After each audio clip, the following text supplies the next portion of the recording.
See that squirrel? There's a squirrel over there. He's trying to kill us. You have to kill the squirrel. Hey guys, good morning. It's Yankee Prepper.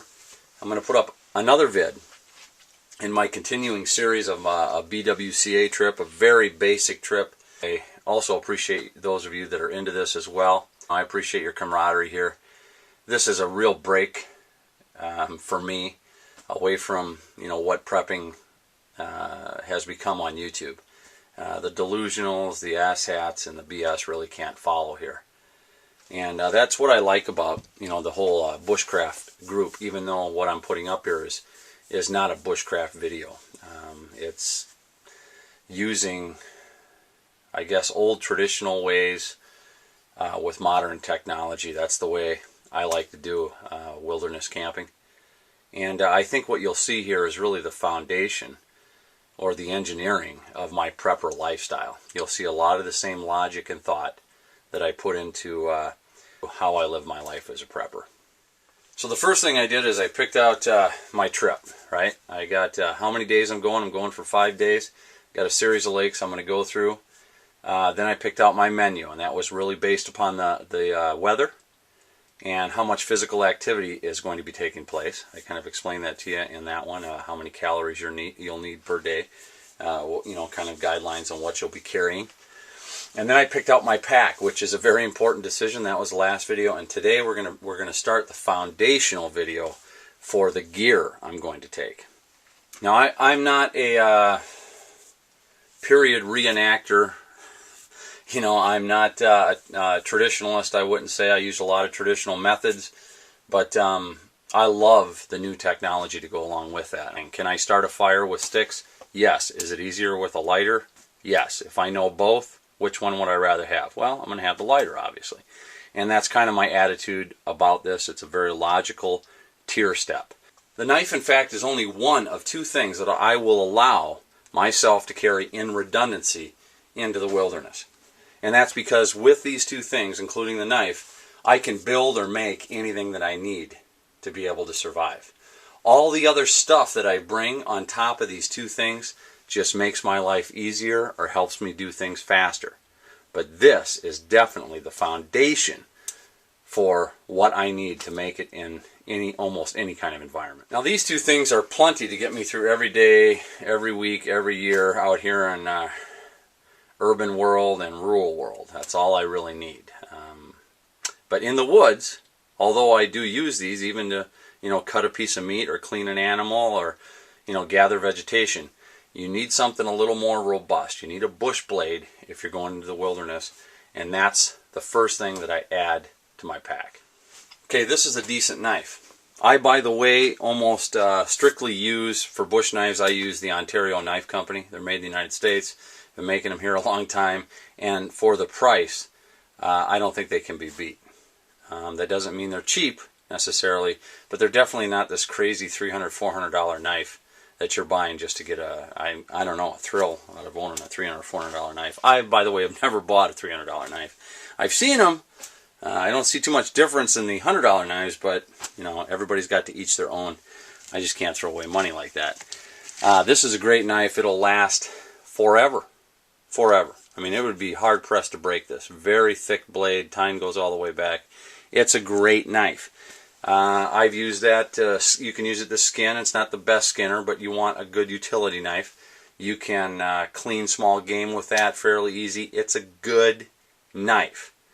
However, it is not really a true bush knife. This would be great. This is something that I take on hikes, let's say, short trips. If I don't want to carry a bigger knife, but it's not. It looks cool, but it's not really a true bush knife.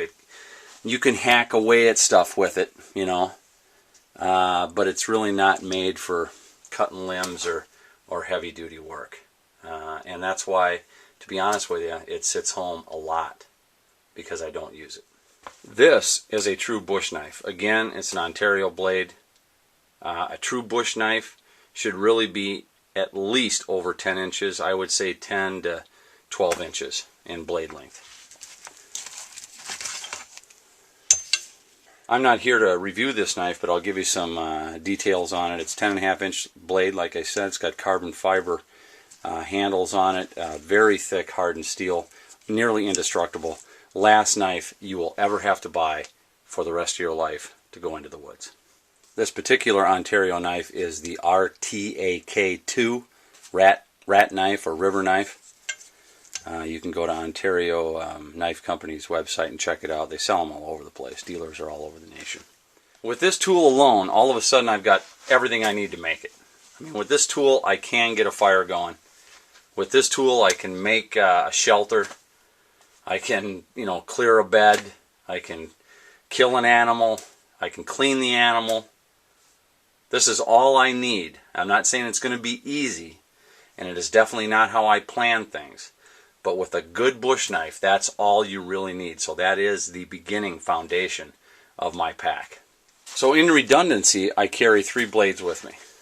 Okay, for me it's worth the extra weight. It's very little extra weight for that comfort. And small blades are really nice for the detail work, and you do need those when you're out in the woods.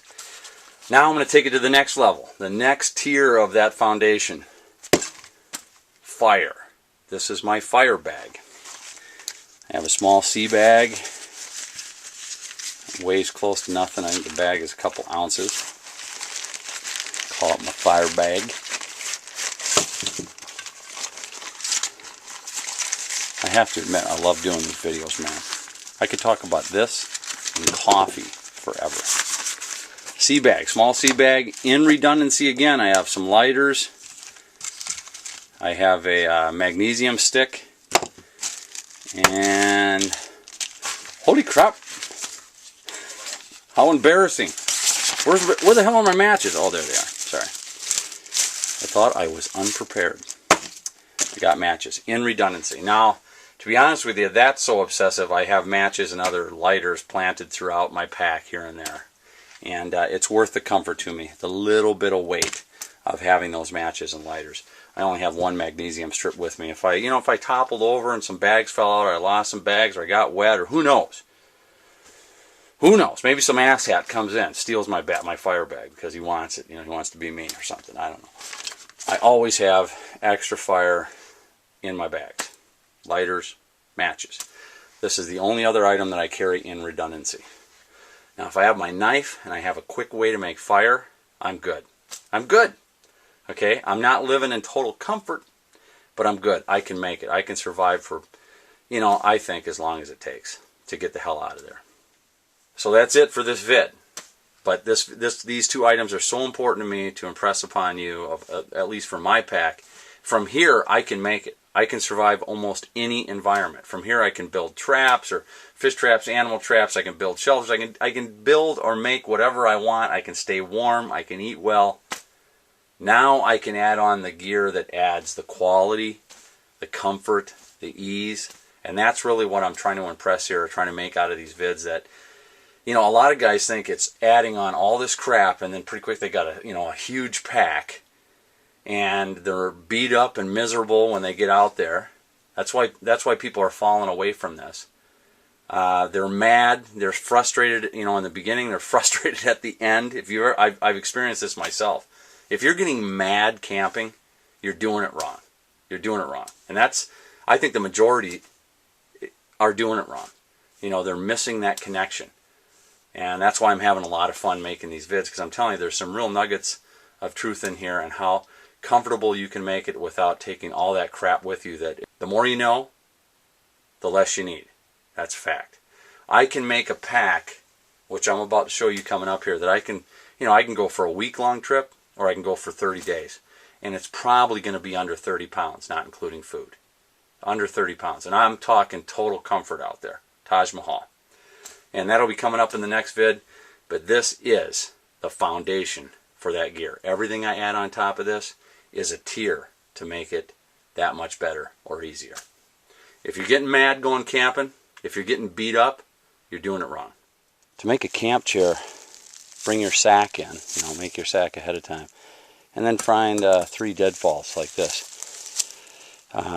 Usually you'll find these all over the place, young cedars and birch and pine that just didn't make it. And there'll be nice, perfect long poles like this. Find 3 that are about shoulder length, and then one a little bit shorter. Get 4 poles together. So we got 3 poles the same height, and then your 4th one, you can have a little shorter. We'll actually have to trim that down, and it doesn't have to be as strong.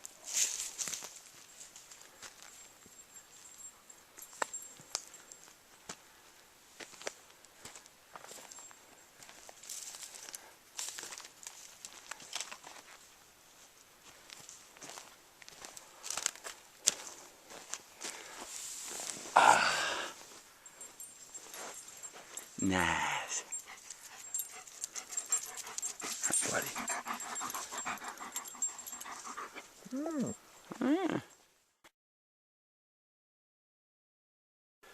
That's not a knife.